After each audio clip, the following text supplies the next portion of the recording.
Écoutez, ben merci, merci d'avoir accepté le rendez-vous. En plus, c'était un peu un fiasco parce que je changeais les heures toutes les 5 secondes. Je vous avoue que Laurent, quand il m'a sorti, bon, du coup, on inverse, on se pose ce matin et cet après-midi, on va à Carnac. Je te mode, quoi? Oh putain, mais stop. Bon, enfin bref, ben, merci d'avoir répondu positivement au rendez-vous.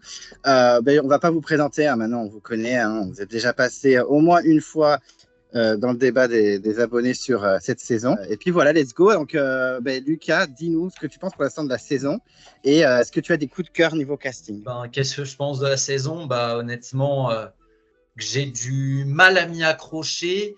Et si c'est moi qui dis ça, vu que je suis généralement assez enthousiaste sur les saisons, c'est quand même assez mauvais signe. Pour moi, le premier problème vient du casting. J'ai du mal à m'attacher à un certain nombre de personnes du casting et la plupart de celles auxquelles je m'attache sont éliminées. J'ai dû subir la perte de William, j'ai dû subir la perte de Maxime. Et au dernier épisode, j'ai subi la perte de Léa, qui m'a aussi bien fait chier. Même si Marseille a gagné le quart de l'Europa hier, donc ça m'a remonté un peu le moral. Mais du coup, voilà, c'est rude. Il reste pas grand monde à ce stade. Il reste pas grand monde à ce stade, notamment Amri, que je trouve vraiment pas sympa du tout. Et quoi? Comment ça, regarde les reviews? Donc Amri, je disais que je trouve vraiment adorable et très très cool. Non, en vrai, Amri, en vrai, c'est un de ceux que j'apprécie le plus parmi ceux qui restent. Je pense qu'on aura l'occasion de revenir sur pourquoi. Mais ouais, assez mitigé par la saison. Plutôt un bon level sportif, je trouve. On voit des trucs en survie qui sont pas inintéressants. Les deux équipes ont fait le feu. C'est pas toujours le cas sur les saisons récentes, donc c'est quelque chose que j'ai plutôt apprécié. Le retour du Trek, c'était pas mal. Je sais qu'il était en dessous des attentes pour beaucoup, mais moi, je l'ai plutôt apprécié.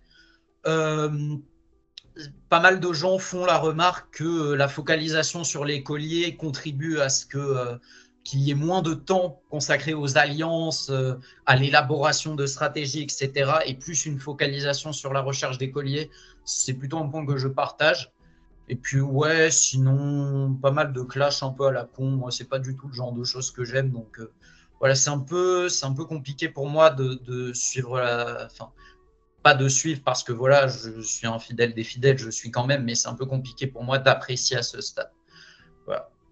Je comprends. Je pense que vous êtes beaucoup dans ce cas-là. Polycrate, toi, qu'est-ce que tu penses de cette saison pour l'instant? Est-ce que tu as des petits candidats que tu aimes suivre quand même parmi ce qui reste? Bah écoute, moi la saison, je l'apprécie un peu à dents de scie, c'est-à-dire qu'il y a des épisodes que je préfère, d'autres un peu moins. C'est vrai que les 3 premiers épisodes, je les avais bien appréciés. Bon, après, tu as eu le départ de Nathalie, tu as eu le départ de William, donc ça m'avait un peu emmerdé. L'épisode sur le Trek, pour moi, il était épouvantable. C'est vraiment là où j'avais un peu décroché sur la saison.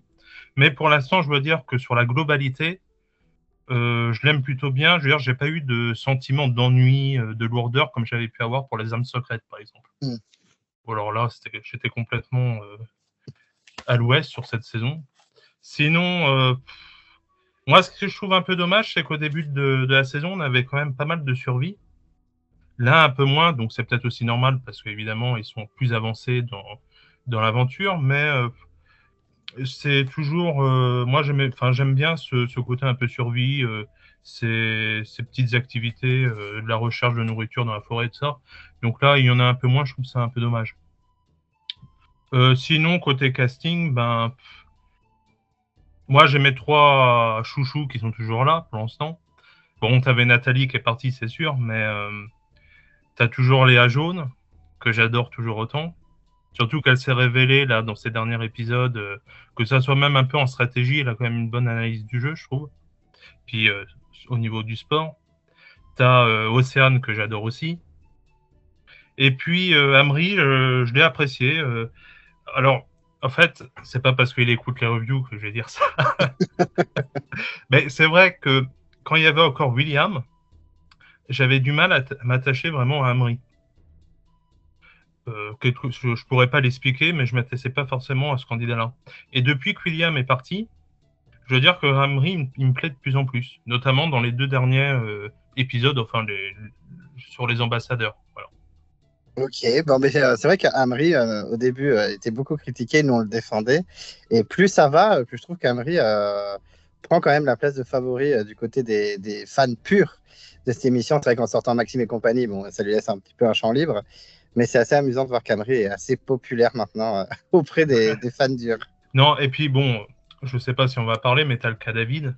Moi, David, je suis quand même content qu'il soit dans le casting, même si je l'apprécie pas forcément. Parce que justement, moi, j'ai quelqu'un que j'aime détester. Donc ça, c'est important pour moi.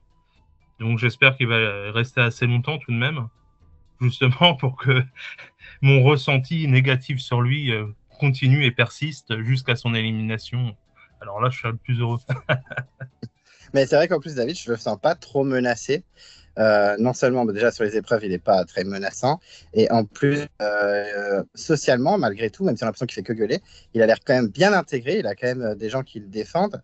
Et même là, par exemple, avec Pauline, il commençait déjà à rigoler, etc. Enfin, je pense que David, il va pas virer si vite que ça. Hein. Ah non, non, en fait, il peut virer sur l'épreuve éliminatoire de la semaine prochaine, parce il est nul. Mais, mais sinon, c'est vrai que socialement, il est bien placé, quoi. Et Jen, ton avis sur cette saison, et est-ce que tu as des candidats que tu as envie de suivre, tes petits poulains? Alors, je vais dire tout de suite, je déteste ce début de saison, mais vraiment, ça fait longtemps que j'ai pas détesté autant le début de saison de Koh-Lanta. L'an dernier, j'avais pas aimé le début de saison non plus. Au final, ça s'est rattrapé aussi, mais il y avait des trucs qui me donnaient un peu espoir, qui étaient presque constamment annulés tout de suite. J'aimais bien Emine, il se fait éliminer. J'aimais bien Alexandre, il se fait éliminer. J'aimais bien Rudy, il se fait éliminer. C'était un peu la fête, mais déjà à ce stade, j'avais légèrement un peu repris espoir en la saison, mais très légèrement, mais quand même, je veux dire, dans le même épisode, dans l'élimination d'Anne-Sophie. Donc, bon, c'était quand même un peu rassurant. Le problème, c'est que là, dans cette saison, il y a eu un épisode qui sortait vraiment du lot. C'était l'épisode de l'élimination d'Alexis, qui était très dynamique, qui était vraiment assez drôle, et même qui finissait en totale absurdité avec ce coup de gueule d'Alexis. Mais globalement, j'ai trouvé ce début très mou. Je trouve pas le casting des plus intéressants. Je trouve pas qu'il y a des personnalités très inédites. Qui sortent incroyablement du lot, qui ont des très colorés. Je trouve le casting fait très trop normal et même pas forcément le normal tel qu'on l'apprécie, mais normal dans les mauvais côtés du normal. C'est ça le problème. Et même les personnalités qui sortaient un peu du lot, genre William, Nathalie, bon, Alicia aussi, même si je l'aimais pas, sont sorties très vite. Et là, plus on avance, moins j'arrive à être vraiment emballé. Bon, après, au niveau des personnes que j'aime beaucoup dans cette saison, il n'y en a pas beaucoup. J'ai perdu mon chouchou qui était Maxime, hein, parce que Maxime, qui était vraiment le candidat qui me donnait espoir, et chacune de ses interventions me donnait espoir. Il y avait Julie que j'aimais bien, mais là, ça fait 2-3 épisodes qu'elle n'apporte plus rien. Là. Et il y a le cas quand même de Léa Jaune, à qui j'arrive à quand même accrocher, parce que en fait, c'est pas forcément que j'ai pas de problème avec que j'aime pas Pauline ou Amri. Le problème, c'est leur montage. J'ai un énorme problème avec le montage de Pauline et Amri, et ça m'empêche de les apprécier drastiquement, parce que Amri, il est clivant. C'est-à-dire, il y a des épisodes où je l'aime bien, des épisodes où je l'aime pas. Mais il y a toujours un gros problème dans les épisodes, c'est qu'on le voit trop. On voit beaucoup trop Amri. Et on va dire que c'est tellement devenu le principal personnage de la saison. Il y a mon collègue et ami Hugo, qui est déjà passé dans cette émission, qui s'est montré, qui avait fait un classement des confesses, et lui, il en a 68 confesses. Et juste après, c'est Pauline avec 48 confesses. Et après, encore, c'est celui qui vient après, c'est Meissa avec 37 confesses. C'est-à-dire qu'il en a 32 plus que Meissa, qui est déjà 3e. Et il en a 22 plus que Pauline, qui est 2e. C'est hallucinant. Et c'est pareil pour Pauline. Pauline, j'ai un peu l'impression que le montage veut absolument la montrer dans toute positivité. Et autant, je pense que c'est quelqu'un de très sympa, mais le montage me dit tellement, va apprécier Pauline, que ça m'empêche de vraiment l'apprécier. Je comprends. Mais moi, j'ai un peu ça aussi pour Pauline. Et Amri, c'est en train de devenir aussi comme ça. Moi, c'est quand même mon favori. Enfin, mon favori. C'est quand même un de mes favoris depuis le début. D'ailleurs, je viens de le voir à l'instant.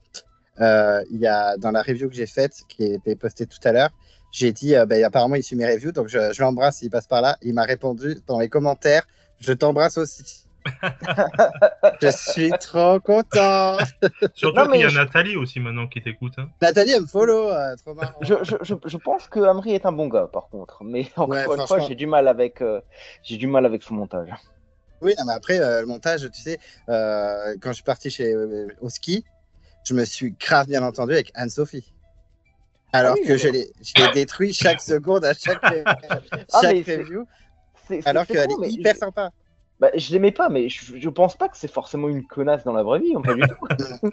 non, mais j'étais même parfois plusieurs fois surpris là, de voir à quel point des personnes qu'on croise, qu'on peut détester à l'écran, sont de véritables crèmes dans la vraie vie. Donc, faut faire la part des choses et se dire qu'on voit que 2 heures d'une partie de leur vie sur le camp qui sont censés résumer 3 jours. Complètement. Souvent, je le dis souvent dans mes reviews, il y a les candidats et les gens dans la vie. Et en plus, moi, mes interviews, souvent, je me suis tapé des barres. C'est des candidats qui sont dans le top 10 des candidats que j'aime le moins. Catherine, et là, il y en a qui arrivent. Il y a 2 personnes qui arrivent qui sont dans mon top 10 et les interviews, elles étaient trop stylées, elles sont trop drôles et tout. Donc, voilà, enfin, des fois, il faut faire attention au montage et à ce qu'on voit à la télé. En tout cas, je ne veux pas remuer le couteau dans la plaie, mais si vous trouvez quelqu'un un jour qui adore Anne-Sophie, je lui donne 1000 €, quoi, parce que... Oui, à cette fin, je souhaite d'ailleurs préciser à tout éventuel candidat actuel ou ancien qui passe que de bien entendu ne pas prendre personnellement toute éventuelle critique, même si on essaye d'être soft dans nos propos, ça reste seulement dans le cadre de Kael, etc. Et aucunement avec l'intention de faire une attaque personnelle ou quoi. Et par ailleurs, si vous êtes un candidat ou une candidate qui vous fait déjà emmerder sur les réseaux sociaux, etc., par des gens qui vous insultent ou quoi, on vous soutient parce que c'est des comportements qu'on cautionne pas du tout ici. Clairement, on valide pas, non. Oui, mais moi, c'était pour dire que j'ai beau détester certains candidats, si je les croisais dans la rue, je serais le premier à leur demander un selfie. Donc...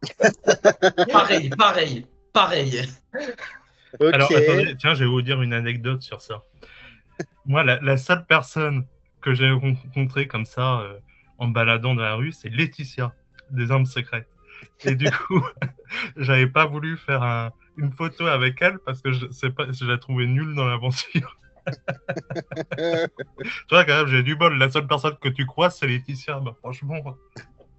Oui, mais non, elle a l'air sympa en vrai, en plus. Ouais, à mon avis, elle est sympa, c'est sûr. Mais en tant qu'aventurière. Oui, c'est sûr, hein, clairement. Je sais qu'en plus, pendant la saison, moi, je me suis vraiment posé la question, mais il y a 50 000 candidatures et c'est elle qui a été prise. Mais qu'est-ce qu'elle a fait au casting? Elle a fait le Cirque du Soleil. Qu'est-ce qui s'est passé? Parce que, après, en plus, elle a viré en même temps que Vincent, donc moi, j'étais trop colère à cet épisode. Mais bon, voilà, c'est comme ça. Des fois, il y a le candidat dans la télé et puis il y a la personne hors écran. Ok, écoutez, ça donne envie en tout cas de se plonger dans l'épisode. Votre enthousiasme sur cette saison fait plaisir. Du coup, Lucas, alors dis-nous, on va parler des points positifs de l'épisode. Dans cet épisode qui a été dramatique pour toi, on le sait.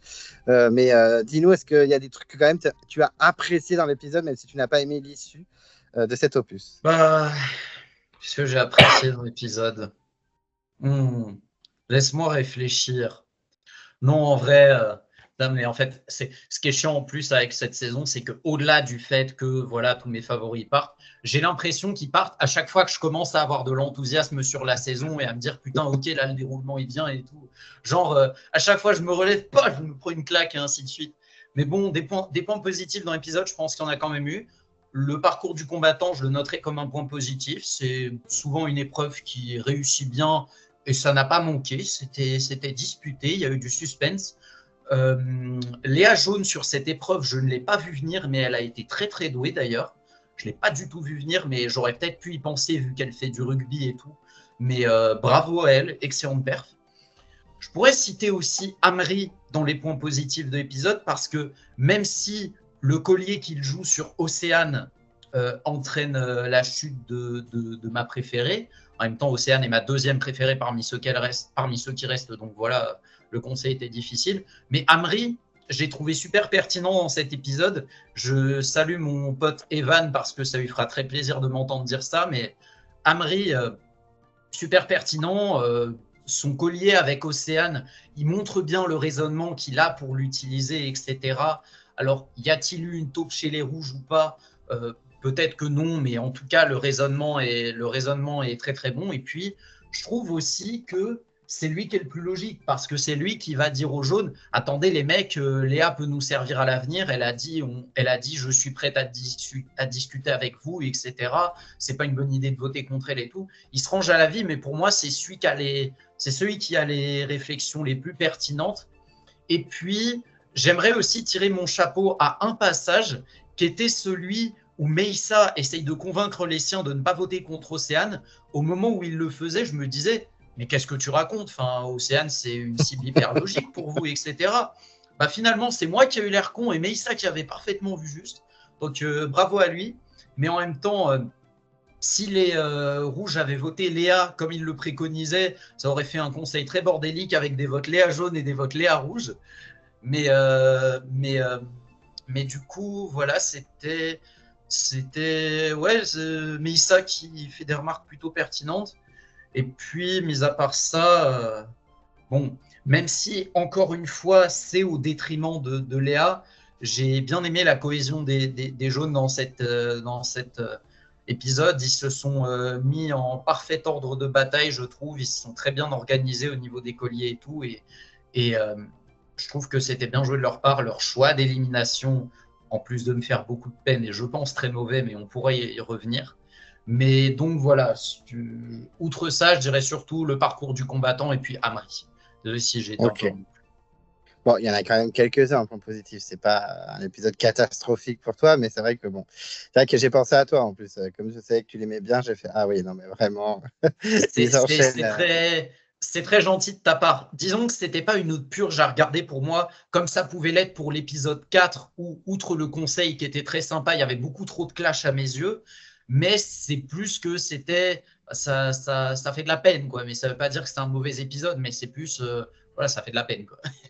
Je comprends. Polycrate, tes points positifs dans cet épisode? Je suis pas très loin de penser la même chose que Lucas, en fait, parce qu'il y a beaucoup de points positifs, c'est les mêmes. Écoute, moi déjà, je sais qu'il y a des personnes qui n'ont pas apprécié les discussions post-épreuve immunité, enfin post-parcours combattant, mais moi j'ai bien aimé le fait que Cécile, elle trouve insupportable que Ricky n'ait pas donné son collier. Tu avais un peu un mystère avec Messa qui rigolait, machin, etc. Ça, j'ai trouvé ça plutôt pas mal, ça m'a bien fait rire. J'ai bien aimé les discussions stratégiques qu'il y a eu, les jaunes dans leur coin, les rouges dans leur coin. Enfin, on avait quand même un bon moment stratégique, discussion. Ça, j'ai trouvé appréciable. Évidemment, après, au niveau performance, Léa jaune m'a surpris aussi parce que je la voyais pas forcément. Et elle s'est révélée, comme je disais un peu avant, au niveau stratégie. Parce que je crois que, sans dire de conneries, je crois que c'est elle qui a eu l'idée au départ de viser Mégane ou Cécile. Donc, c'est elle qui a eu l'idée. Ça, c'était plutôt pas mal, je trouve. Amri, moi, j'ai trouvé plutôt bon stratège, enfin, du moins dans l'analyse de la stratégie. Malheureusement, il n'a pas été écouté par une personne qui s'appelle Pauline, qui a renversé la table. Donc, en fait, depuis cet épisode, Pauline, en fait, elle est descendue bien bas dans mon classement.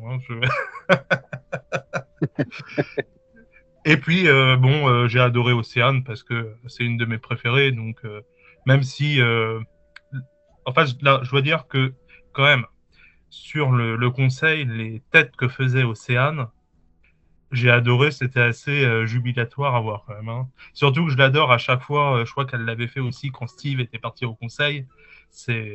Elle explique à chaque fois un peu innocente, marrante, pourquoi on t'a choisi toi pour t'éliminer. C'est toujours assez marrant. Et sinon, le coup de poker, ouais, d'Amri, moi j'ai plutôt bien aimé. J'ai, j'ai trouvé que c'était plutôt un bon conseil, malgré le collier qui protège 2 personnes. Même si ça me dérange pas tellement. Mais sinon, les... bon, c'est plutôt un point négatif, donc je pense qu'on va en parler après. Mais moi, l'épreuve du combattant, il y a eu mieux, je trouve, en combattant. Alors là, j'ai pas trouvé les obstacles formidables sur cette épreuve-là.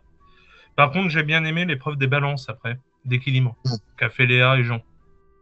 Bon, je suis déçu que Jean l'ait gagné, c'est sûr, mais bah voilà, c'est ça mes points positifs. Mais Océane, je te rejoins parce que vraiment, elle m'a buté. Bah, déjà, elle a une tête hyper expressive, donc ça, c'est vraiment très drôle. Et vraiment, quand tu vois, elle fait ouais, bah alors je veux savoir pourquoi et tout, tu sens que ça peut partir en cacahuète. Elle fait alors, je vais t'expliquer pourquoi. Voilà. Elle est vraiment toute souriante en mode mais en fait, parce que voilà. Non, mais c'est pas. Meuf, c'est quoi ça souris pas, putain. Ouais, mais je les trouve trop cute. Hein. Moi, c'est ce que je disais dans ma review. J'étais vraiment en mode putain, mais elle a tellement aucune vision du jeu. À aucun moment, je pense qu'elle se sentait menacée. Et puis, mais par contre, elle est trop cute. C'est difficile de ne pas la trouver attachante. À sa place, j'aurais peut-être un peu plus mimé le visage contrit, genre au moins faire mine d'être désolé. C'est clair. Elle était toute souriante, putain, d'être. Et j'ai failli oublier 2 choses. Enfin, j'espère qu'il ne m'en voudra pas. T'as Meysa, évidemment. Meysa, je l'ai adoré dans cet épisode-là. Effectivement, bah, sur sa théorie vis-à-vis d'Océane, comme quoi elle était trop en sécurité. Il pensait que c'était une agent double qui venait les espionner, machin, etc. C'était assez marrant. Mais j'ai trouvé Meysa adorable sur cet épisode-là. Et sinon, la deuxième chose que je voulais dire, je m'en souviens plus. Donc, Ça reviendra. Jen, tes points positifs, même si tu n'aimes pas la saison pour l'instant, est-ce que tu as trouvé des trucs sympas dans cet épisode? Alors, il y a un truc que j'ai comme apprécié, les réflexions de Léa et d'Amri, Léa Jaune. Ils ont quand même, tous les deux, ils ont montré des réflexions intéressantes et beaucoup moins primaires que les autres membres de leur équipe, bon, pour peu qu'on les voit, parce que je veux dire, on voit pas beaucoup Aurélien, Sébastien, Océane, ils sont quasi invisibles, mais ils avaient quand même des réflexions assez pertinentes sur leur choix, notamment sur le fait que Léa pourrait flipper vers eux. Léa rouge. Hein. Bon, je reviendrai plus tard, mais c'était un peu une déception que on n'ait pas de façon de distinguer les deux Léa sur les bulletins de vote. Et l'autre truc, je dois avouer que le parcours du combattant, j'ai trouvé très bien structuré. En plus, dans les deux parcours, je trouvais qu'il y avait un vrai suspense. Genre, bon, alors évidemment, on se doutait bien qu'à la fin, Cécile et Megan n'allaient pas gagner, mais il n'empêche que ce duel entre les deux Léa, il était quand même très intense. Et je ne m'attendais vraiment pas à ce qu'il y avait un tel suspense. Voilà, et pareil pour les mecs, il y avait un beau suspense. Bon, je dois avouer qu'il y a un truc que j'aime pas quand même, c'est le fait qu'on ait un peu retiré le support en bois qui permettait, bon, ok, je sais que les femmes sont plus petites, mais bon, il n'empêche, ça semblait demander un effort surhumain pour essayer d'escalader la barrière qui fait genre 2 mètres. Bon, là, ça, j'aime pas trop, mais bon, voilà, pourquoi pas, parce que là, tu sentais qu'Amri, avec sa taille, il était sacrément avantagé pour ce truc. Mais bon, voilà, ça va encore, c'est pas trop grave. Même si il y a bien un truc que j'ai discuté avec un autre mec qui regarde Koh-Lanta, je comprends toujours pas pourquoi ils font toujours pas 2 immunités, parce que ça donne l'impression que le parcours du combattant n'est pas important et que le réel important c'est la finale entre les deux. Je me dis tout simplement pourquoi ils donnent pas une immunité pour les hommes et une immunité pour les femmes. Là, ça montre que le parcours du combattant, c'est vraiment la vraie épreuve. Et ça donne pas l'impression que le parcours du combattant est l'épreuve qu'on nous annonce. Voilà, c'est le genre de truc. Et je dis ça alors qu'il y a des fois où ça m'arrangeait bien que l'un des deux ne remportait pas. Genre Hervé, j'étais bien content qu'il soit pas immunisé. Mais voilà, il n'empêche que je n'aime pas cette idée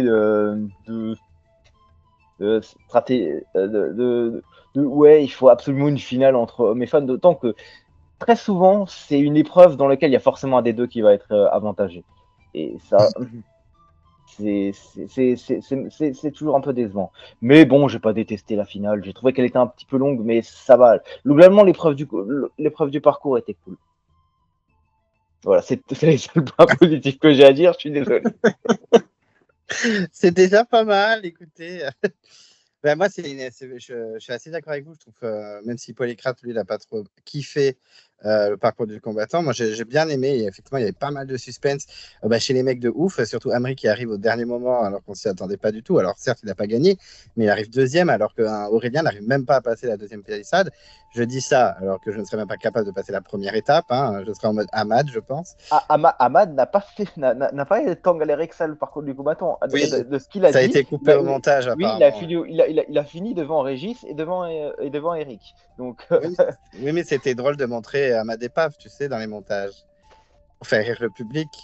ça, mais j'aime pas cette idée de Ah se ben moi non moquer des plus, hein. candidats. Ah, moi non plus, hein. Et je trouve qu'avec David, ils ont été soft, hein. Je me suis dit, ils vont le montrer en mode épave et tout. Et franchement, ils l'ont montré juste 2 plans très vite fait. Ça allait, je trouvais. Ils l'ont Oui, un peu bon. épargné. Non, mais encore faut-il que le montage. Je suis pas forcément contre les montages à charge, mais encore faut-il que ce soit un peu mérité, quoi. Oui, oui, non, mais très clairement, non, mais je suis d'accord avec toi, hein. Mais Genre, Maxime du Totem Maudit, j'aimais bien que le montage se foute de sa gueule parce que voilà, il n'a pas le profil à se viander sur ce genre d'épreuve. Mais voilà, un moment, faire toujours la remarque quand c'est de l'acharnement, j'aime pas trop. Avec oui, non, Ahmad, je c'est de comprends. l'acharnement, je trouvais. Voilà. Ah ben oui, ben, ils avaient bien vu que c'était tête de Turc de la saison et qu'en épreuve, déjà premier épisode, j'arrive pas à nager, mais vous avez pied. Ah.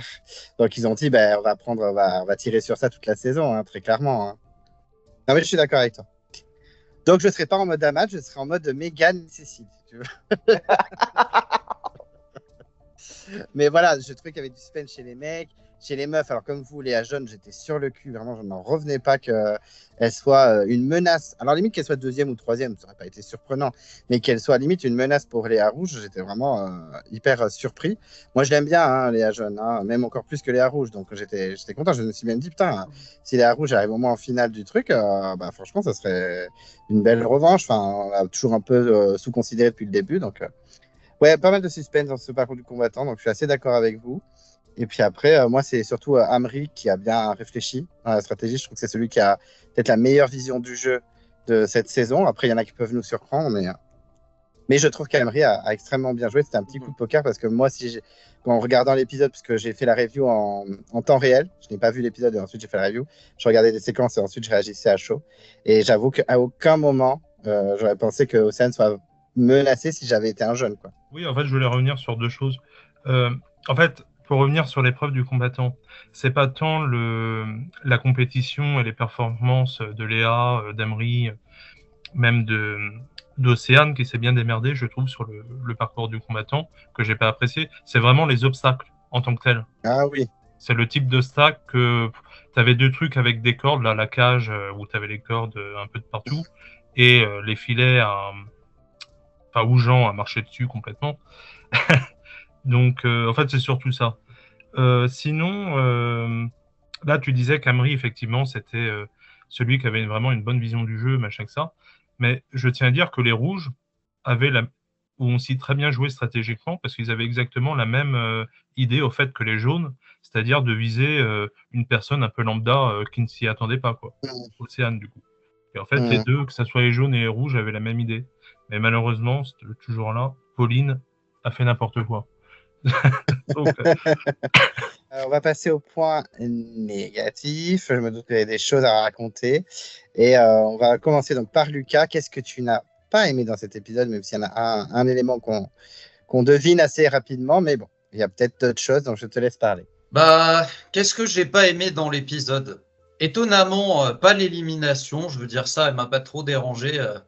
Non, je déconne, bien sûr que si. J'ai passé une soirée de merde après ça. Putain, pourquoi ils m'ont fait ça? Non, putain, non, c'est... En fait, il y a tellement de points pour lesquels cette élimination, elle est frustrante, mais il y en a surtout un, pour moi, qui est majeur dans mon esprit, c'est que Léa, elle passe la première partie de l'aventure à être mise à l'écart des rouges, probablement un peu injustement, Et là, elle arrive à la Réu. Elle se dit probablement, ouais, je peux enfin vivre une nouvelle aventure, peut-être découvrir des nouvelles personnes, etc. Et sur quoi elle tombe? Sur Pauline qui lui dit, ah non, mais je pense que tu es une menteuse. Et puis sur l'équipe jaune, tu veux la virer dès le premier conseil, quoi. Mais vas-y, c'est bon, à un moment, foutez-lui la paix, allez, quoi. Bon, au moins, elle aura le jury final, c'est pas mal, mais quand même, quoi, merde. Enfin, putain, je suis fatigué. Pauline, tiens, Pauline, parlons-en justement. Pauline, qu'est-ce que tu as après Léa? T'es persuadée qu'elle est menteuse pendant tous les ambassadeurs et derrière tu milites pour son élimination. Mais qu'est-ce qu'elle t'a fait? Qu'est-ce qu'elle t'a fait, genre vraiment? Et puis, on sait que c'est pas une élimination qui est très pertinente pour les jaunes, déjà parce que Léa était évidemment la personne la plus susceptible de les rejoindre, ce qu'elle a fait comprendre à Amri, mais en plus, numériquement, les jaunes ne sont pas avantagés à présent, parce que certes, ils sont à 6 contre 6, mais les rouges ont le vote noir. Certes, il y a l'épreuve éliminatoire, mais si jamais un jaune saute, c'est encore pire, ça revient à du 7 contre 5. Et puis même si les jaunes ne savent pas qu'une éliminatoire arrive, avec le vote noir dans la poche des rouges, ça les laisse toujours en minorité. Sauf si il y a bien, comme le supposait Léa et David, une taupe chez les rouges qui leur a dit aux jaunes qu'ils allaient voter Océane. Peut-être le fin mot de l'histoire la semaine prochaine, mais n'empêche, je trouve que c'est assez révélateur le fait que le premier truc que Léa pense soit « Ok, quelqu'un m'a trahi chez les rouges », je pense que ça montre bien à quel point elle se méfiait de son équipe. Mais en parlant des rouges, j'ai aussi pas trop aimé qu'on les montre pas suffisamment, selon moi, en train de délibérer en vue du conseil. Il y a peut-être eu une grosse focalisation chez les jaunes. Et d'ailleurs, les moments de réflexion des rouges sont plus montrés du point de vue des jaunes, en mode les rouges ont l'air d'eux, les rouges ont l'air d'être sereins, les rouges ont dit que, les rouges veulent rien faire. Ça aurait été intéressant d'avoir peut-être un peu plus la perspective du point de vue des rouges eux-mêmes. La discussion avec Meissa et tout était intéressante, mais peut-être que ça aurait été bien d'avoir un peu plus de passages montrant ça. Et puis, ouais, voilà, c'est tout cet ensemble de choses. Pauline, j'ai zéro animosité envers toi, c'est juste que tu as contribué à virer une personne que j'adore, du coup, voilà, mais désolé si c'était un peu véhément. Non, mais on sait très bien que tu rigoles. Et puis moi, je l'aime bien, Pauline, ça va empêcher de rigoler. Hein.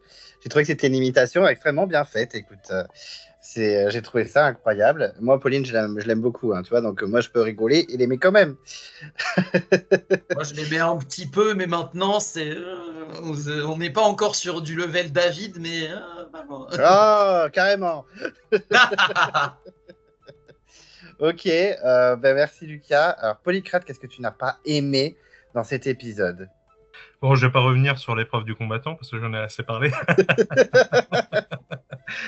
Mais ouais, évidemment, Pauline, pour moi, malheureusement, elle a ciblé la mauvaise personne. Et ce que j'ai horreur, c'est que Amri et Léa, jaune du coup, avaient vraiment, non, faut vraiment virer soit Mégane, soit Cécile.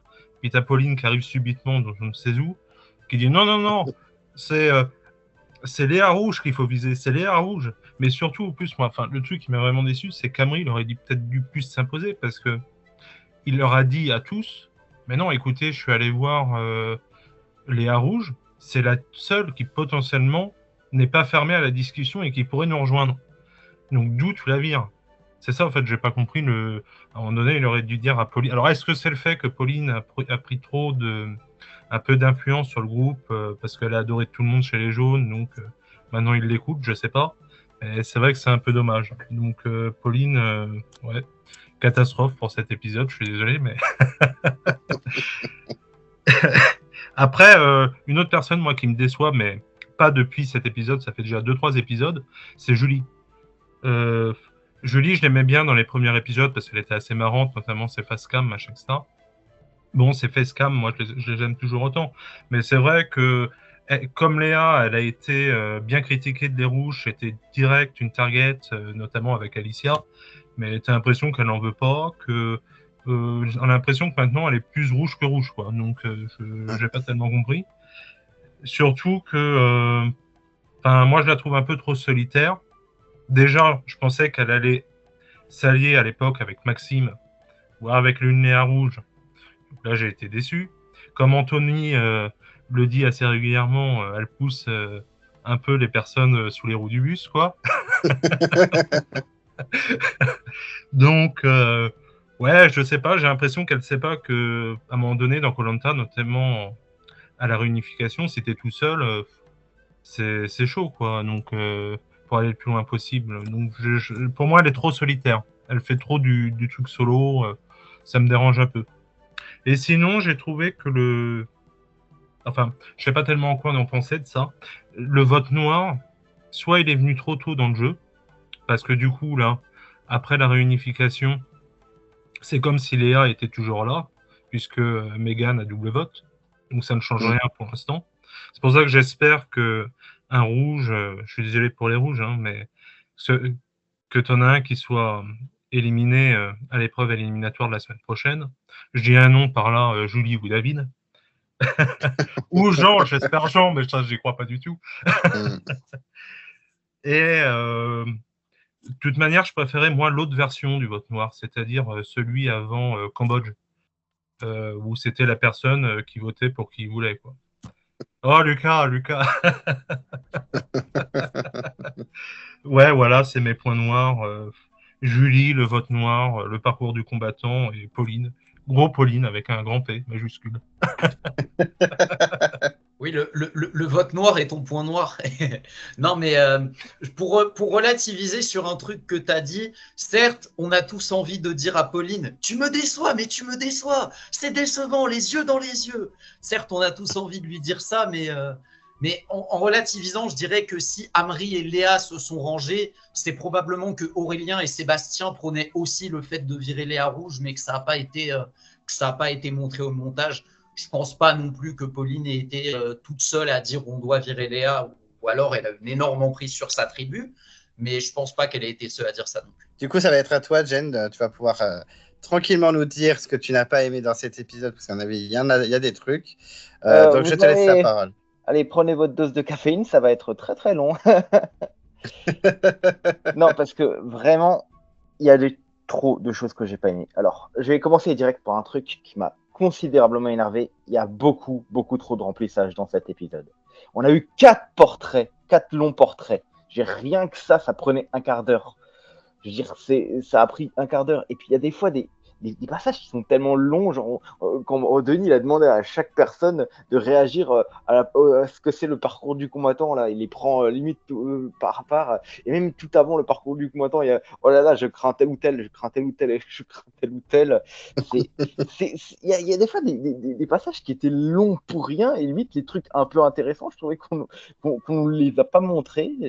Mais je vais y revenir un peu après sur un truc que j'aurais bien aimé qu'on nous montre. Okay. Deuxième truc que j'ai vraiment pas aimé, toute la stratégie à base de colliers. Déjà, pour moi, je vais être honnête, la stratégie, quand elle est basée sur des colliers, je la trouve pas intéressante.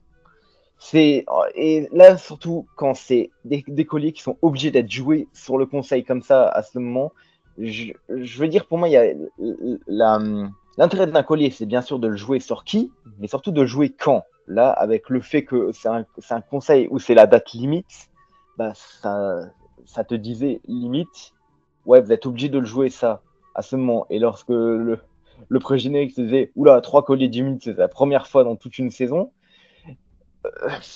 j'ai quand même envie de dire, c'était calibré pour que ce soit un conseil où tous les colliers soient joués. C'était fait, je veux dire, cette date limite calibrée, et donc ça rendait la stratégie un peu problématique. Et surtout, j'aime pas le fait que il y avait les jaunes ont pu réussir grâce à des colliers qui immunisaient la moitié de l'équipe. Je veux dire, Amri, il aurait eu un seul collier, il y aurait eu un seul collier chez jaune, il aurait joué sur Océane, j'aurais applaudi ce coup. J'aurais dit, waouh, Amri, t'es un génie. Mais là, le fait qu'il immunise la moitié de l'équipe, ça diminue l'impact de ce move et bah, j'aime pas c'est la stratégie comme je ne l'aime pas.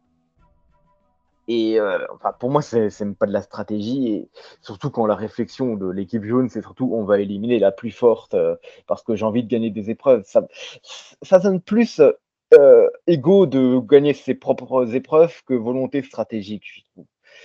Et voilà, donc voilà, j'aime moyennement, même si je trouvais que les réflexions de Léa et d'Amri étaient pertinentes. Le montage d'Amri et de Pauline, je veux dire, encore une fois, quand le montage force sur Pauline avec Pauline reste lucide, comme toujours, c'est ce genre de mots.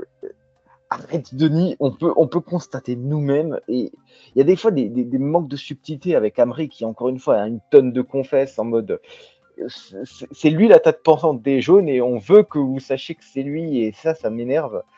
Surtout qu'en plus, des fois, il y a la subtilité. Genre, avant le parcours du combattant, oui, je redoute Léa. Oui, je redoute Léa. On n'arrête pas de forcer à quel point Léa est forte dans les épreuves, à quel point c'est. J'aime pas, c'est un gros manque de subtilité. Et enfin, bah d'ailleurs, je vais d'ailleurs passer le problème principal. Je trouve qu'il y a beaucoup de problèmes en ce qui concerne Léa Rouge. Déjà, un des trucs que j'ai trouvé incompréhensible, c'est le montage narratif. On n'arrête pas de nous dire depuis le début qu'elle est à l'écart des rouges et voilà qu'elle n'est pas très bien appréciée de sa tribu. Et pour qu'elle finisse par être restée loyale aux rouges et que les rouges lui restent loyales, je trouve que c'est un peu naze. À aucun moment on a vu une sorte d'intégration des gens qui l'appréciaient plus. C'est ultra décevant. Elle donne son vote nord à Meghan. Je veux dire, la dernière fois qu'on les a vus, c'était pour s'engueuler à propos de ouais, je t'aimais pas. Ça, j'aime pas. On dit ouais, Jean, vas-y, va loin. On les a jamais vus interagir. C'est vraiment dérangeant ce genre de truc.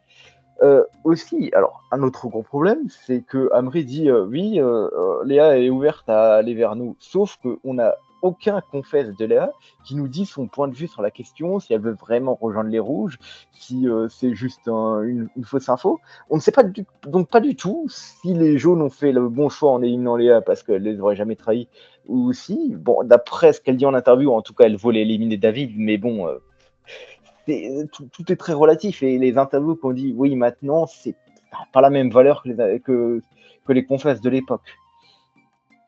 Donc voilà, ça c'est très problématique pour moi avec quand on te dit voilà tout l'arc narratif de Léa, donc bah, je le trouve assez foiré à l'écran. À aucun moment j'ai eu l'impression que Léa était mieux positionnée dans sa tribu et ça aurait été bien de nous montrer au moins ça parce que là bon, j'ai l'impression que tout ce qu'on a vu sur Léa n'a un peu servi à rien au préalable. À la limite, oui, nous montrer qu'elle était forte, mais bon, ouais, c'est un peu décevant. Et puis, après, voilà, et le dernier truc avec Léa, c'est que j'aime pas son discours final. Ok, je sais que t'as sans doute là pour tes propres motivations, pour te confronter au meilleur, mais là, bon, ne blâme pas les jaunes parce qu'ils ne votent pas au mérite, c'est bon. Hein. Ah, là, c'était même pas ton équipe, quoi. Je veux dire, là, ce discours paraît vraiment. Ok, c'est un peu. Je dis ça parce que ça m'arrange. Le fait que disent, oui, les rouges votent mérite et vous votez pas. Oui, juste avant, juste au dernier conseil, les rouges ont voté Maxime. Alors, oui, bien sûr qu'ils votent au mérite. C'est le genre de truc qui est c'est le genre de discours qu'on sort que parce que ça nous arrange. Et autant je comprends qu'elle soit déçue de partir, mais là, vraiment, ce genre de discours, encore une fois, hein, je trouve qu'elle a subi beaucoup de conneries de la prod, comme les doubles colliers ou le fait qu'elle soit venue 4 jours après. Elle partait de base avec un énorme handicap, Léa. Donc, je suis le premier à estimer qu'elle s'est fait enfler. Mais là, je trouve qu'elle critique pour de mauvaises raisons. Et là, vraiment, ça m'a déçu de sa part. Même si, bon, voilà, encore une fois, je suis conscient qu'elle avait un début d'aventure des plus compliqués qu'on lui a imposé. Donc voilà, ça, j'aime pas. Alors c'est peut-être un truc tout con, mais et c'est peut-être plus imputé à l'épisode précédent, à l'épisode suivant. Mais cette épreuve éliminatoire qui arrive maintenant, là on est un peu à un 6v6 avec un vote noir, ok. Là, peu importe l'épreuve éliminatoire, la tribu se retrouvera majoritaire et au final, j'ai un peu l'impression que peu importe que les rouges aient arrivé en majorité, s'ils arrivent. Là, ils pourraient être totalement réduits à cause d'un double collier et d'une épreuve éliminatoire juste après. ça donne un peu l'impression d'avoir rendu totalement caduques les épreuves illimitées qu'ils ont gagnées. J'aime pas, c'est une façon de la prod pour les enfler. Bon, d'ailleurs, et je dis ça, mais si c'était un jaune qui était éliminé, pour moi, ce serait une belle connerie tout autant. Hein. Parce que là, vraiment, ça arrive vraiment au pire moment, ce genre d'épreuve. Déjà, je les aime pas de base, mais j'aime au moins quand ces épreuves impliquent une certaine forme de stratégie. Genre, comme c'était le cas avec, avec le totem maudit, lorsque Bastien et Ambre avaient choisi qui devait participer à l'épreuve éliminatoire. Ça, je veux dire, j'aimais pas le twist qui en découlait après le fait qu'il y avait JC et Olga qui pouvaient revenir avec tranquillement un collier, mais il y avait une pertinence au moins dans ce move qui justifiait une stratégie, tout comme c'était le cas avec dans les armes secrètes avec Jonathan qui avait envoyé Thomas contre Mathieu parce que voilà comme ça il en ça c'était bien comme concept. Donc ouais, le fait qu'on nous annonce cette épreuve éliminatoire juste après, ça va enlever toute la pertinence du truc et au final c'est même un truc qu'on saura jamais si c'était un bon choix stratégique d'avoir éliminé Léa ou non, puisque au final on verra jamais le conseil à 6v6 et ça c'est très très très décevant, très même extrêmement frustrant. Donc Et même, je vais pas essayer de pas spoiler parce que je sais qu'il y a certains des abonnés qui ne regardent pas le teaser. Même avec la potentielle alliance qu'on a vue dans le teaser, t'as pas d'espoir. ben, en fait j'ai un peu l'impression que cette potentielle alliance me paraît un peu surfaite. En soi, et le truc, c'est que là, je vois pas vraiment pourquoi les rouges iraient se trahir entre eux et les jaunes ont l'air ultra unis. Donc, ouais, là, la seule personne qui me paraissait vraiment potentiellement flip, j'ai pas l'impression qui était Léa. Là, j'ai pas l'impression qu'il va y avoir une forme de trahison, surtout chez les jaunes. J'imagine aucun jaune trahir les jaunes. Bon, les rouges, autant, ça me paraît pas impossible, mais ça me paraîtrait grandement suicidaire et un peu par pure fierté, on va dire. Donc, Concernant le discours que Léa a eu au moment de partir, je me doutais que ça allait faire réagir pas mal de monde. Je peux le comprendre. Après, en soi, dans l'interview qu'elle a donnée et puis sur ses posts Insta par la suite, elle a reconnu que le choix des jaunes se comprenait, etc. Donc, c'est clairement surtout le genre de parole que tu tiens quand tu viens de te faire éliminer, que tu n'es pas forcément lucide, etc. Ça peut se comprendre. Si on avait appliqué le mérite, Maxime serait encore dans la saison, je tiens à le rappeler. oui, mais en tout cas, j'ai vu les posts Insta de Léa et effectivement, quand on la compare à une Elena de l'an dernier, elle a effectivement une mentalité bien plus élevée. Là, Elena était encore en mode oh là là, Maxime et Julie et Nicolas qui sont des grands sportifs, ils devraient pas éliminer des plus forts. Bon, là, c'était un peu une mentalité de merde, je trouvais. Mais là, en l'occurrence, pour Léa, elle semble avoir pris le recul nécessaire. Et au final, ça semble être une fille de tout ce qu'il y a de plus gentil. Donc je peux pas du tout. Voilà, c'était sans doute sur le moment, mais je trouve que même pour critiquer les jaunes, je trouvais que c'était la pire des façons de les critiquer sur leur choix. Désolé, c'était plus les rouges vote au mérite qui était bizarre. Moi, je rejoignais Jen sur les relations que pouvait avoir Léa avec Jean et Megan. C'est vrai que c'était assez bizarre. Bon, Jean, encore, je pourrais comprendre parce que j'ai l'impression que Léa, effectivement, si elle vote au mérite, elle pourrait dire ouais, Jean, il m'a battu sur l'épreuve des balances, là, donc c'est pour ça que je vais le soutenir. Mais c'est vrai que je pensais que si elle avait donné son collier, elle l'aurait peut-être donné, enfin son collier, son vote noir à Julie, qui l'avait, elle, plus ou moins sauvée, même si ça a servi à rien, lors d'un conseil en la protégeant avec son collier où elle pouvait protéger quelqu'un sauf elle. Donc je pensais qu'il y aurait partie remise, quoi. Mais c'est vrai que c'est assez étonnant que ça n'a pas été montré, ces relations qu'elle a entretenues en fait, avec Meghan, même avec Jean. Sinon, concernant les critiques sur le collier dont parlait Jen, bon, je peux comprendre ses arguments. D'ailleurs, il m'a pratiquement persuadé.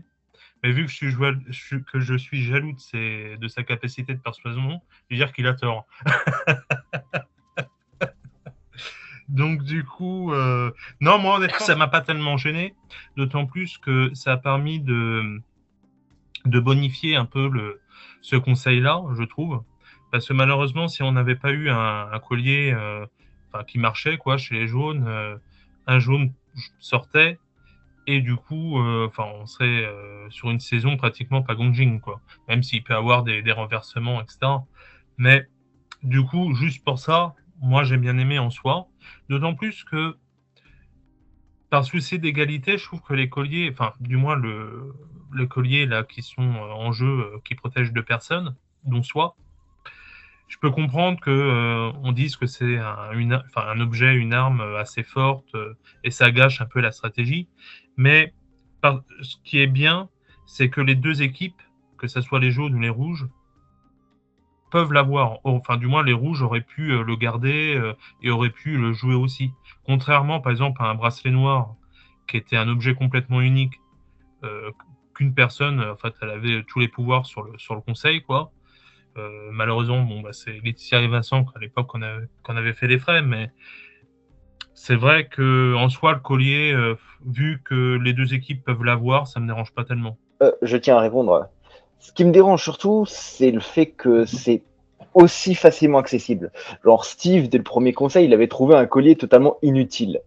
Et le truc, c'est que sur la même île, dans la même forêt, tu peux trouver donc des colliers aussi inutiles que celui de Steve et des colliers aussi puissants que celui d'Amri. Et je veux dire, soyons honnêtes, hein, soyons honnêtes, il y a quand même celui d'Amri est beaucoup plus utile que celui de Steve.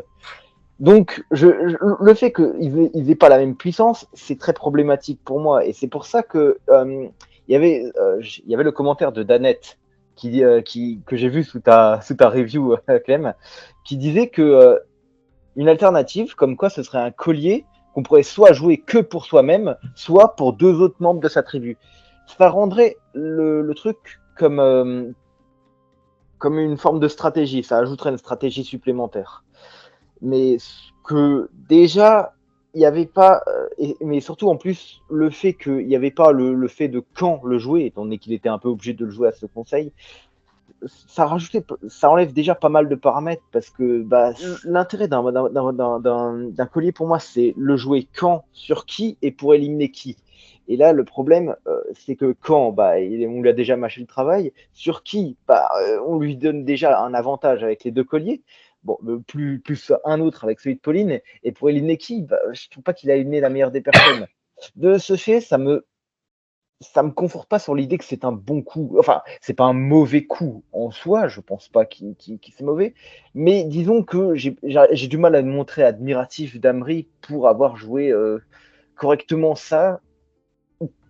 C'est pas mal joué, encore une fois, et je pense qu'Amri était même un de ceux qui a le mieux réfléchi dans cet ensemble. Mais là, j'ai quand même montré je trouve que les limites étaient un peu floues. En fait, pour dire ta comparaison, oui, c'est ça, mais tu vois, l'anneau d'or à l'époque, ça avait aussi eu de meilleures conséquences que s'il n'y avait pas eu l'anneau d'or, parce qu'il n'y aurait pas eu l'anneau d'or, on aurait aussi eu un Pagonjing des rouges. Alors, c'était pas un bon avantage, mais ça a quand même eu les meilleures conséquences qui soient pour la saison. Et au moins, je reconnaissais un truc pour l'anneau d'or, les jaunes n'étaient pas obligés de voter Benoît. Je veux dire, il avait des tas de cibles alternatives. Je les avais trouvés complètement idiots à l'époque de voter Benoît, même si, encore une fois, l'anneau d'or n'était pas sans problème, puisque les règles avaient changé du bout en bout. Un coup, on dit est-ce que vous avez trouvé l'anneau d'or? Et après, en plein milieu de la saison, il y a Denis qui arrête de poser la question. Là, effectivement, c'était un peu les règles qui ont changé comme ça, voilà.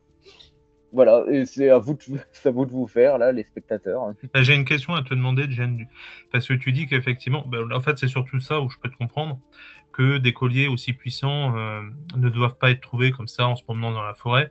Mais du coup, imaginons si Amril l'avait gagné lors d'une épreuve, comme on a vu d'ailleurs sur cette saison où Ricky gagne un collier comme ça sur une épreuve, ou en remportant par exemple une épreuve d'immunité.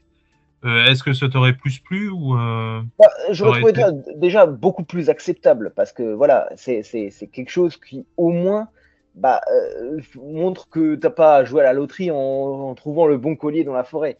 Là, ça aurait montré que Amri était performant et à ce moment-là, qu'il aurait joué ce collier. La date butoir est toujours un truc qui me dérange. Parce que voilà, le fait qu'on t'impose de jouer ce collier en dernier lieu au conseil de la réunification, ça me dérange.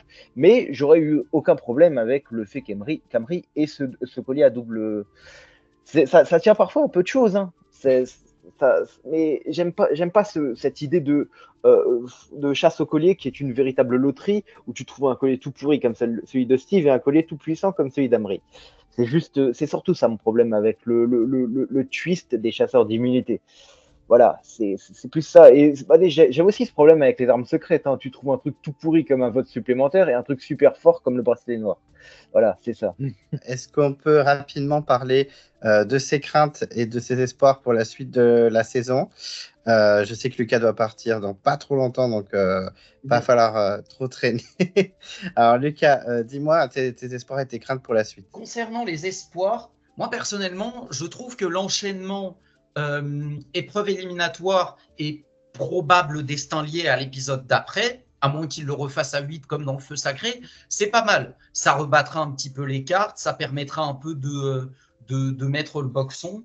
Ça, c'est quelque chose qui pourra être assez intéressant, je pense, à voir. Ma crainte, c'est le tir à l'arc, parce que le tir à l'arc, ça donne souvent lieu à des dramas un peu à la con, et c'est pas forcément quelque chose que j'apprécie trop.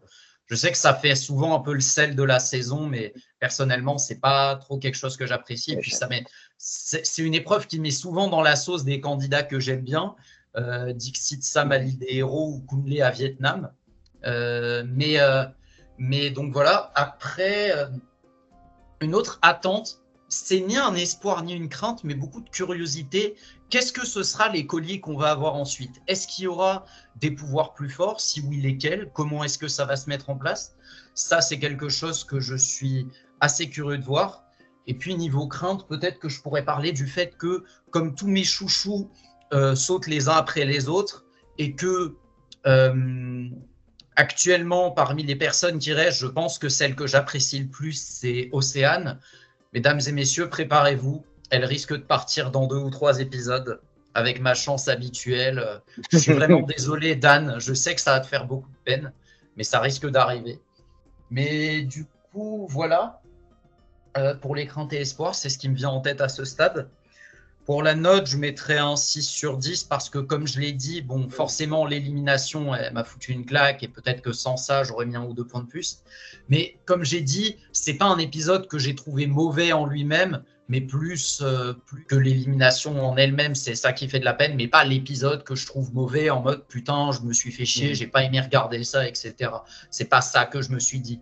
Et puis je trouve que le fameux conseil à 3 colliers, finalement, n'a pas été le désastre qu'on aurait pu craindre. Je trouve que ça n'a pas été trop mal amené. Je trouve que certaines discussions auraient pu être mieux montrées et je partage totalement ce qu'a dit Jen sur le fait que certaines remarques de Léa vis-à-vis de Megan, vis-à-vis de Jean, ou alors le fait qu'elle serait prête à rallier les jaunes, ça aurait dû être montré pour qu'on y voit un peu plus clair.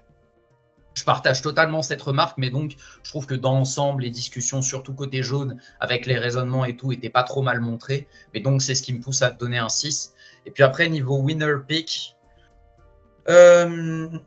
je vais en donner un côté jaune et un côté rouge. Côté jaune, je mets une pièce sur Amri. Peut-être même pas forcément tant à cause du montage que à cause du niveau social stratégique qu'il a montré. Parce que pour conserver une place de leader des jaunes, alors même qu'il a eu un certain nombre de contre-performances en épreuve, pour moi, ça montre qu'il a réussi à cimenter une sacrée emprise sur sa tribu. C'est souvent lui qui fait les remarques stratégiques parmi les plus pertinentes. Donc pour moi, Amri a un bon potentiel par rapport à ça. Je dirais qu'à ce stade, je pourrais peut-être même le qualifier, dire que c'est le stratège de la saison à ce stade, même si potentiellement c'est une étiquette qui peut lui coûter à long terme. Et puis si je dois donner un pronostic côté rouge, je mettrais une pièce sur Jean. Pour le moment, il est discret. Pour le moment, on ne l'a pas forcément trop vu. Et quand on l'a vu, il a fait des choses qui n'ont pas trop plu. La trahison de Maxime, entre guillemets. Même si Maxime est aussi un candidat que j'adore et peut-être même mon préféré de cette saison, Je comprends en soi que Jean ait fait ça. C'est quelque chose qu'il mettait bien vis-à-vis du groupe majoritaire. Ça nous fait chier, nous, téléspectateurs, forcément, mais de manière purement rationnelle, c'est compréhensible. Mais Jean, dès les portraits, j'avais un bon feeling sur lui et ce feeling, je le maintiens à l'heure actuelle. Bien qu'assez discret, il a l'air de plutôt bien se faufiler. Il est bon en épreuve. Il a déjà établi des liens avec l'équipe adverse, notamment avec Sébastien. Donc, Jean a un petit potentiel pour lui, sauf si Léa avait vu juste sur le fait qu'il y a une taupe chez les Rouges, auquel cas c'est possible que ce soit lui avec Sébastien, et là, à ce moment-là, ça pourrait lui en coûter. Mais sinon, voilà, ce serait Jean et Amri, mes pronostics. Je vous demande pardon pour cette intervention un peu longue, elle est contrainte par le timing. Et puis, Mais non. messieurs, je taille maintenant. Du coup, je vous remercie tous les trois pour ce débat. C'était très, très cool. Prenez bien soin de vous et puis attends. Allez, salut. Salut. Salut, à plus. Quelles sont tes craintes et tes attentes pour la suite de l'aventure? Moi, ma plus grande crainte, ce sont les fameux colliers là, maudits. Parce que j'ai tellement peur que ça soit des colliers. Limite, tu le trouves, t'es sûr d'être éliminé, quoi. Un peu comme le bracelet. Enfin, quand le bracelet noir, c'est un avantage qu'on le trouve, mais un peu la conséquence du bracelet noir, voilà. Mais surtout, si ce sont des colliers que tu gagnes sur des épreuves, parce que tu as remporté l'immunité ou le confort, tu as un collier, enfin, du coup, le confort est un collier, puis hop, tu le trouves, tu te fais chier pour le trouver dans la forêt, et là, c'est un truc, vous avez 3 votes contre vous. Super. Donc, franchement, ma plus grande crainte, c'est ça. Même si je suis curieux de savoir ce que sont ces colliers-là. En fait, c'est assez paradoxal. À la fois, je suis curieux, mais c'est ma crainte. Sinon, mes attentes, moi, j'espère que la réunification à la suite de ce conseil, là, ça va permettre un peu plus de stratégie dans le jeu. J'avoue que j'attends, moi, les conseils. Malgré le vote noir qui va arriver, mais j'espère qu'il va y avoir des conseils à égalité, c'est-à-dire tant de personnes chez les jaunes et tant de personnes chez les rouges. Là, ça va être intéressant, d'autant plus s'il y a des traîtres, des rouges. Je sais pas si pour le prochain épisode, si la question d'un potentiel traître chez les rouges qui aurait donné le nom d'Océane va revenir sur le plateau. Honnêtement, j'aimerais bien parce que ça pourrait mettre des moments assez marrants, notamment avec David qui est toujours un peu grincheux là-dessus. Donc, ouais, voilà, mais mes attentes, c'est un peu plus de stratégie. C'est sûr que si on fait confiance à Pauline, il risque pas d'en avoir, mais ou de la mauvaise. Jen, toi, qu'est-ce que tu attends? Tes craintes et tes espoirs pour la suite? J'ai pas vraiment beaucoup d'espoir, mais il y a quand même quelque chose que j'attends. C'est l'épisode des binômes. C'est assez rare que l'épisode des binômes me déçoive. Faut vraiment qu'il soit aussi nul que celui des armes secrètes, parce que celui-là, il était vraiment monté de toutes parts. Et attention, hein, je défends les armes secrètes pendant que saison, mais l'épisode des binômes, il est vraiment nul. Je trouve vraiment d'ailleurs qu'il marque une mauvaise rupture, parce qu'au début, je trouve que la saison est bien, et après, l'épisode des binômes, il est un peu pourri. La finale relève le niveau, mais bon, pas suffisamment pour laisser passer cette horrible impression de remplissage. Et en ce qui concerne mes craintes, bon, déjà, il y a tous ces colliers à la con, parce que vraiment, là... je suis d'accord avec Polycrate, hein, moi, franchement, ces colliers maudits, si quelqu'un se fait chier à trouver un collier, et là, pouf, il trouve un collier maudit, ça va... on va dire, je trouve un peu une... C'est ultra dégueulasse avec les candidats, quoi, c'est pour moi pire un peu que le dernier qui finit, le dernier arrivé qui finit avec un vote de pénalité, parce que c'est quelque chose que il n'a même pas voulu. Il était à la recherche d'un avantage et c'est limite, on lui fait miroiter un faux espoir. Oh, j'ai trouvé un collier. Bon, il va trouver un collier maudit. Bon, après, j'ai malheureusement aussi la crainte vraiment que les équipes restent sacrément unies et qu'il n'y ait pas vraiment de stratégie inter-équipe, parce que pour moi, je le redis, mais la prod a fait une grosse erreur en ne faisant pas de swap cette saison. Ça aurait permis un peu de relancer le tout. Surtout que, ok, dans les armes secrètes, les équipes se sont un peu désunies, mais il faut pas oublier que la primaire a été très très courte. Au bout de 5 conseils, tout le monde, voilà, là, c'est déjà plus long. Les équipes ont eu le temps de s'unir. J'ai un peu peur que tout reste uni. Donc, c'est ma grande crainte, malheureusement, pour ce reste de saison. Mais voilà, après, le pire, c'est qu'au début, je m'attendais à rien la dernière fois que je suis venu ici, et j'ai comme réussi à être, la saison a réussi à être pire que ce que j'attendais, quoi. Mais moi, je suis d'accord sur le swap. J'ai pas compris pourquoi il n'y en a pas eu. Je sais qu'à un moment, je disais, ouais, c'est bien qu'il n'y ait pas de swap un peu. Ça change ça change et tout. Mais je me dis qu'en fait, les swaps, ça peut tellement créer de nouvelles alliances et de nouvelles stratégies intéressantes.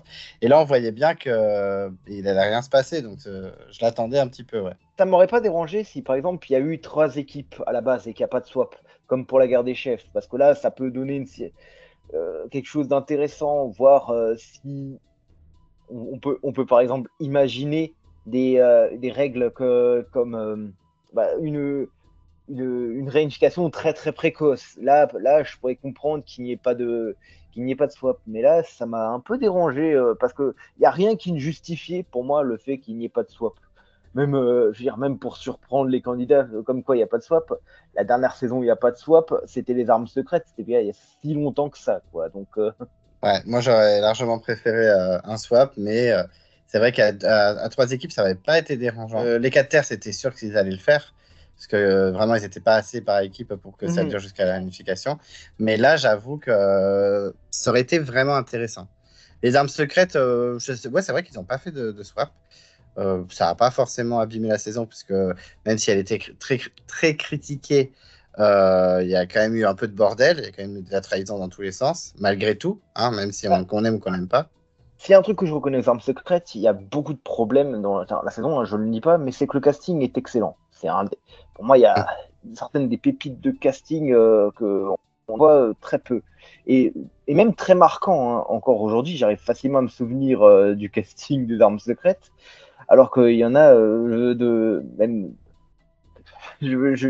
bon, de cette saison, je suis sûr que je les aurais tous oubliés dans un an, quoi. Enfin, non, peut-être pas, mais bon, voilà.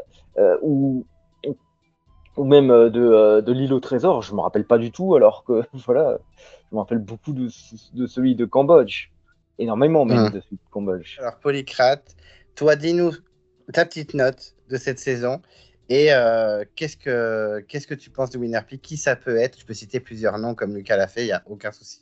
Bah, moi, de l'épisode, franchement, je vais mettre une bonne note. Sur le conseil, j'ai apprécié, ça m'a fait rire. Même si je peux comprendre les critiques dont Jen en parlait.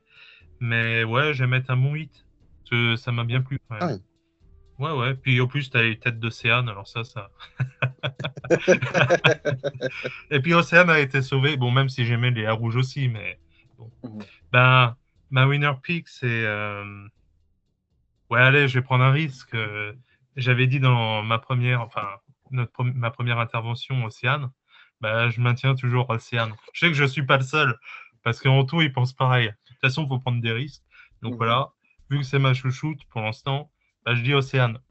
Peut-être qu'elle va être éliminée à l'épreuve éliminatoire, là. Franchement, mais sinon, je sais que beaucoup de personnes ont dit Léa Jaune. Mais Léa Jaune, moi, honnêtement, je la vois éliminée sur une épreuve à la con, soit éliminatoire, soit les binômes. Ou toi, elle perd la course d'orientation. Mais je la vois pas gagnante de cette saison. Sinon, ouais, honnêtement, j'aimerais pas, mais potentiellement, Jean pourrait remporter aussi, quoi. Donc c'est ça. Franchement, si Judas il est sur les poteaux,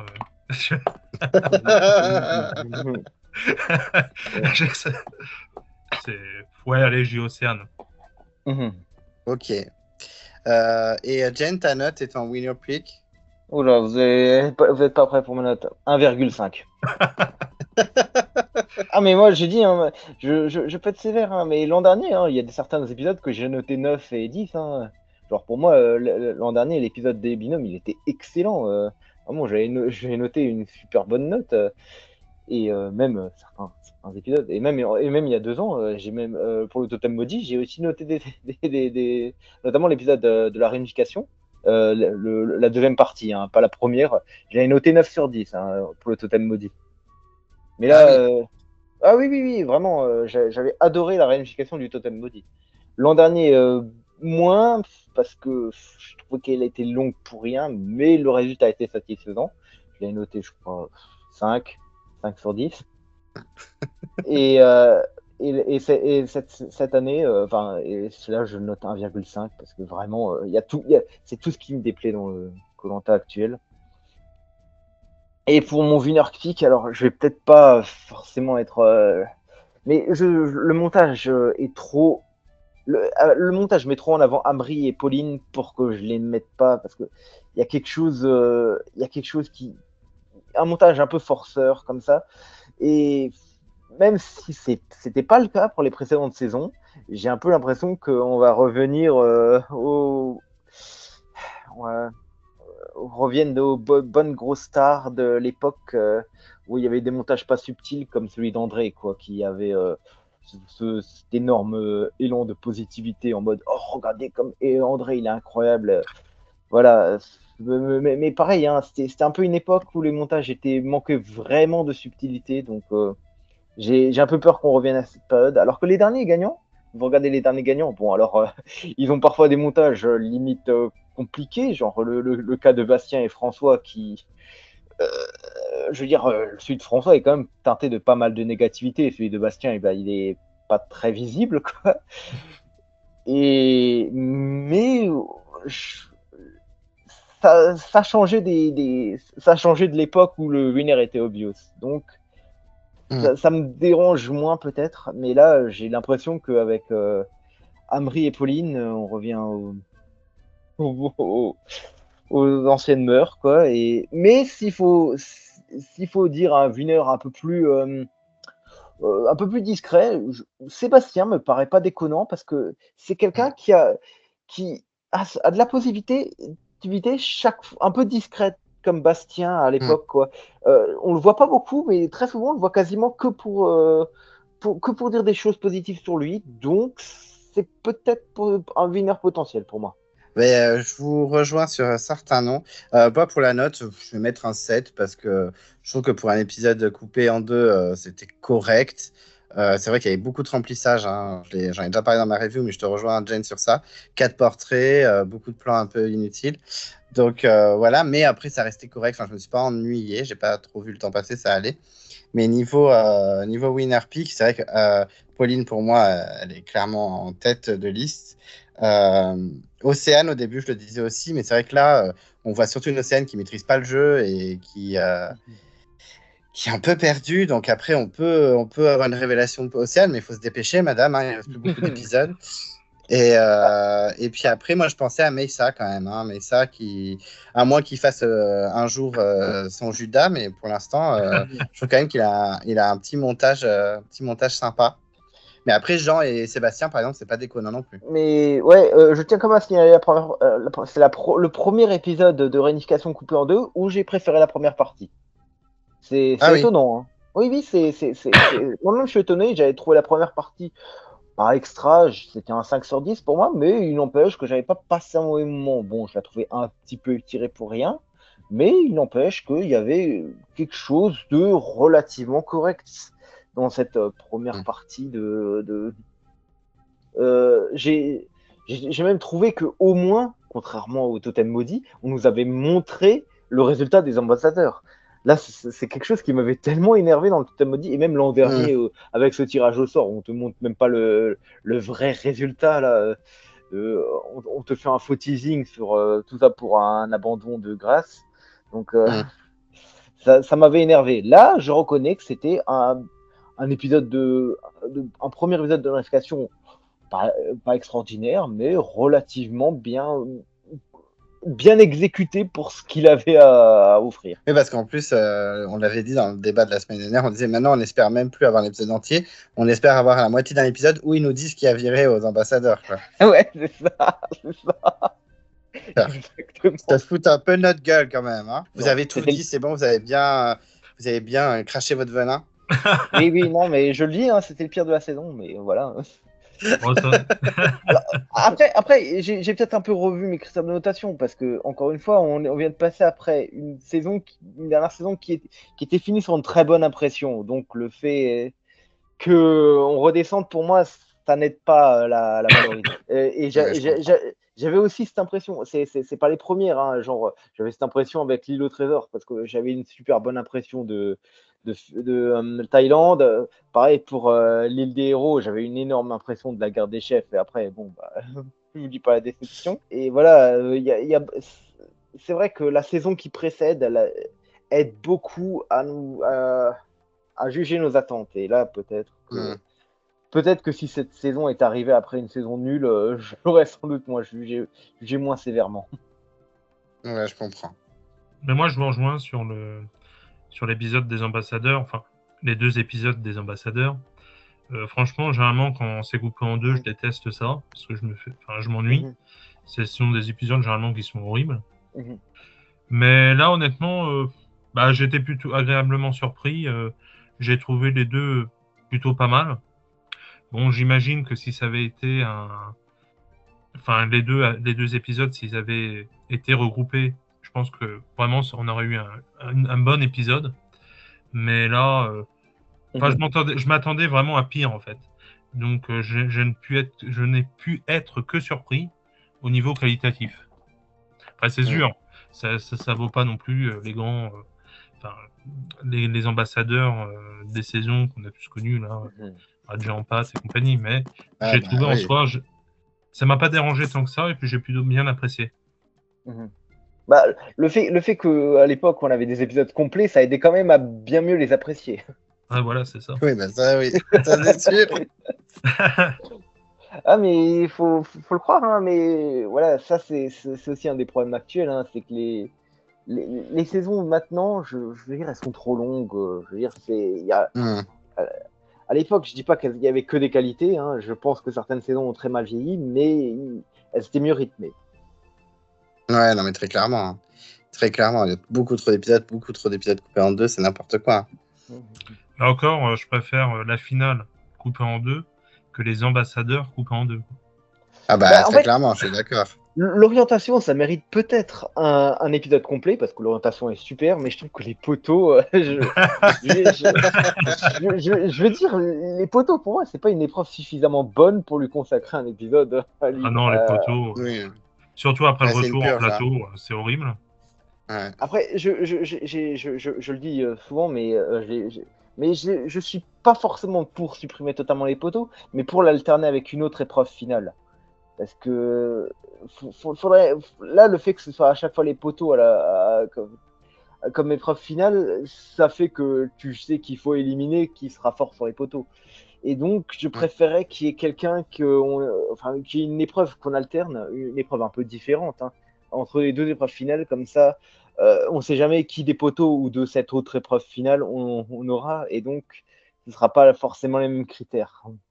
Mais je Hmm. sais que on avait eu cette discussion une fois sur le Discord. Je crois que c'était Dan qui avait posé la question pour savoir comment redynamiser un peu la finale, s'il fallait supprimer ou pas les poteaux. Et on était plus ou moins, pas tombé d'accord, mais nos idées se rejoignaient sur le fait que euh, peut-être il fallait poser peut-être un quiz sur la saison en cours, ce qui t'apportait ou pas des malus sur les poteaux. Ah, c'est pas con ça, c'est Par pas con. exemple, tu sais, un peu comme... Donc moi, j'avais proposé l'idée à l'époque. Vous saviez les moments un peu nostalgiques qu'on avait dans les anciennes saisons. On revoyait tous les Hmm. anciens candidats. Ils avaient leur photo là, accrochée aux branches Oui. des arbres. Mhm. Et voilà. Et du coup, toi, ce qui serait marrant, c'est que tu refasses ça, mais à chaque candidat que tu tombes, il pose une question aux aventuriers sur ce qui s'est passé durant l'aventure. Ah oui. Si le gars répond mal, ou alors avant la course, enfin, sur les poteaux ou la course d'orientation, peu importe, mais plus sur les poteaux. Et du coup, le gars qui répond vraiment mal, ben, il a des malus sur les poteaux ou sur la course d'orientation. Non, c'est pas mal Ah, ça. c'était pas mal. Non, c'est pas mal comme idée parce que ouais, j'aime bien en tout cas cette idée de quiz. Alors, à l'époque, il y avait un quiz sur l'aventure qu'on a passée lors des 2 premières saisons. Mais je trouvais que vu que c'était une épreuve à part entière, je trouvais que c'était pas suffisant. C'était trop anticlimatique, voilà, pour les 2 premières saisons. Et là, le fait qu'on aurait une alternative vraiment satisfaisante ou qui permettrait de donner un avantage, là, j'aime cette idée et je trouve que justement, vous avez vraiment raison à ce niveau.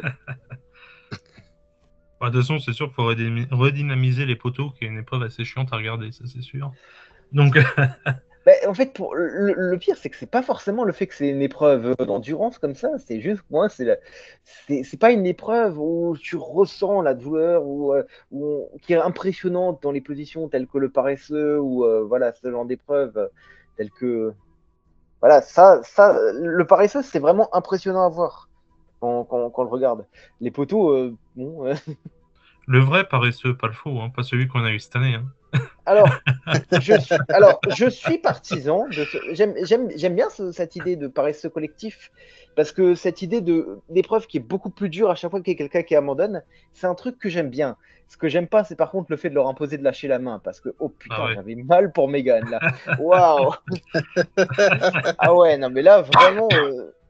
Je veux dire, oh non, l'épreuve elle est trop chiante. J'aime l'idée d'un paresseux qui est une épreuve d'endurance, pas une épreuve qu'il faut accélérer parce que c'est trop chiant. Voilà, c'est ça j'aime pas. Et j'aime Je suis d'accord avec le paresseux alternatif, mais mais je le préfère en individuel. moi aussi, mais pour moi c'est bien d'alterner les deux. Tu vois, c'est ça. C'est le genre d'épreuve que j'aime voir alterner selon les variations. Et c'est comme comment dire ça. Comme ça l'était pour la boue, j'aime le fait que c'est pas systématiquement la même épreuve. J'aime le fait que parfois ce soit une épreuve collective, parfois le fait que ce soit une épreuve individuelle. J'aime le fait de pouvoir alterner un peu les différents trucs, les différentes épreuves telles qu'elles le sont et qu'elles soient pas systématiques. Donc j'aime pas les poteaux qui sont toujours les mêmes depuis le début. T'as les koalas aussi où t'as une version alternative, soit t'es en binôme sur les koalas ou soit Oui, t'es tout seul. c'était pas mal les koalas en binôme. Bon, c'était pas Ouais, le truc le plus impressionnant, mais j'aimais bien. mais moi j'attends toujours que la meilleure idée que Max a pu avoir, c'est-à-dire que la dégustation soit une épreuve éliminatoire. Alors, je trouvais ça. Non, mais là, je trouvais ça un peu vache parce que tu sais, en plus, il y a des végétariens Ah ouais. aussi. Tu sais. Donc, ça me paraîtrait un peu dégueulasse d'imposer. Parce que, ok, je pense que les végétariens, ils peuvent participer comme ça, mais imagine qu'il y a des Non, végétariens. mais tu la mets dans une saison où il n'y a pas de végétariens, quoi. Oui, bien Mais sûr, mais il y a aussi des personnes qui sont. Pas que ça, il y a aussi des personnes qui sont réticentes à tuer un verre comme ça, ou. Voilà, qui sont. C'est. Tout le monde n'a pas la même. Ce serait peut-être marrant, mais ce serait pas très juste, je trouve. à soi, c'est vrai, mais jusqu'à présent, les personnes n'ont pas voulu faire la dégustation, ça n'a jamais été des personnes pour ces raisons-là, on va dire, pour la cause animale. C'était plus parce qu'ils étaient. Enfin, ils pouvaient pas gustativement. Saison 4, il y avait 2 personnes qui pouvaient pas faire le truc parce qu'ils étaient Ouais, végétariens. t'as Amélie. C'est Amélie Ouais. et Videli. Amélie, ouais. Ah, Videli, je m'en souvenais plus. Mais Mhm. Ouais, c'était les 2 végétariens, il me semble. Mais bon, voilà.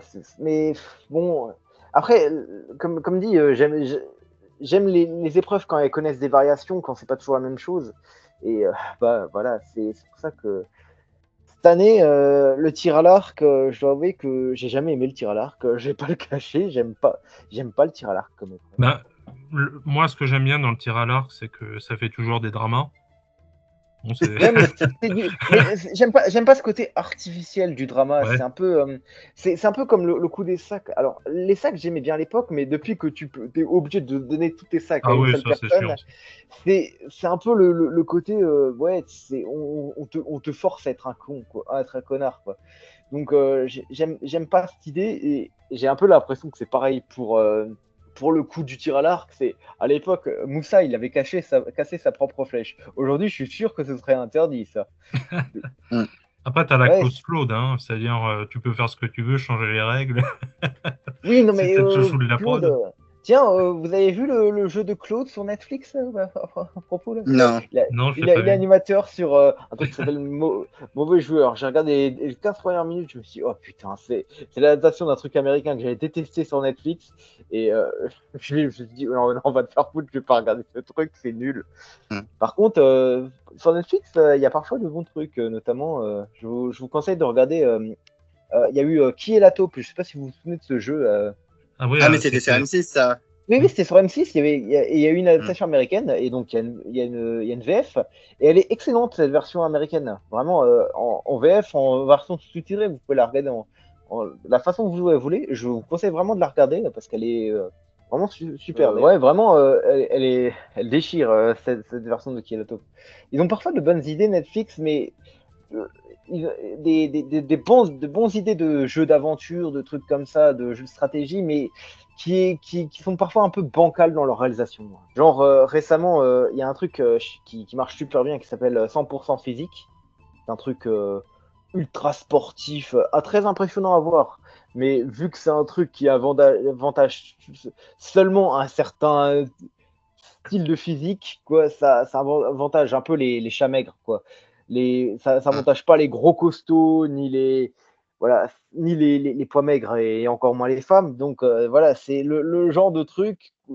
On aura toujours les mêmes gagnants à la fin, mais c'est très impressionnant à voir. Il fut un temps, j'essayais un peu de trouver mon alternative à Koh-Lanta. J'essayais de trouver un autre jeu d'aventure qu'il y a.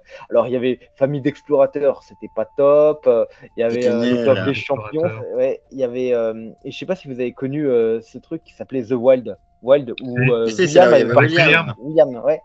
Ça, c'était assez impressionnant, mais quand vous regardez l'émission, il y a eu un nombre incroyable d'abandons. Non, mais vraiment, les abandons, c'était. Non, puis ils se permettaient des trucs comment dirais-je, avec la caméra, c'est-à-dire filmer la personne qui était malade. Ouais, mais c'était un jeu très, très impressionnant à voir, mais waouh, c'est sans doute trop hard, quoi, pour le truc. Et il y a eu un autre truc, et ça, je suis vraiment déçu que ça n'ait pas marché, ça s'appelait The Bridge. C'était. Ah oui, mais j'ai même pas regardé. Ça me dit rien, ça.